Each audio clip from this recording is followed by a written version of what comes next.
রাগ হলে কি করবেন? নিজের টোটকাই জানালেন গৌরগোপাল দাস।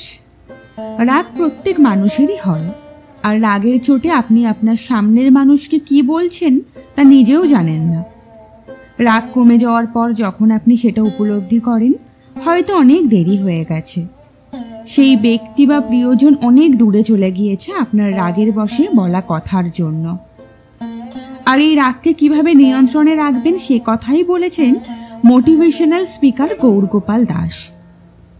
রাগ হলে গৌরগোপাল দাস নিজেও এই টোটকার প্রয়োগ করে থাকেন। গৌরগোপাল দাস বলছেন, রাগ সবার হয়, আমার আপনার সকলের। আর রাগ হলে সামনের মানুষটাকে কিছু বলতে ইচ্ছে করে। গৌরগোপাল দাসের কথায় আমারও ইচ্ছে করে সামনের মানুষটাকে কিছু শোনাই, কিন্তু ঠিক সেই সময় থেমে যাওয়াই উচিত। কিছু ভুলভাল রাগের বশে বলে দেওয়ার চেয়ে সেই মুহূর্তে আপনি নিজেকে সামলে নিন, ওই পরিস্থিতি থেকে বেরিয়ে আসুন, নিজেকে শান্ত করুন।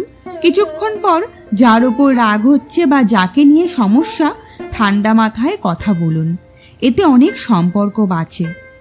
গৌরগোপাল দাসের মতে রাগ হলে ওই মুহূর্তে নিজেকে সামলে নেওয়াই বুদ্ধিমানের কাজ। আজকের ভিডিওটি দেখার পর আপনারাও কি একমত?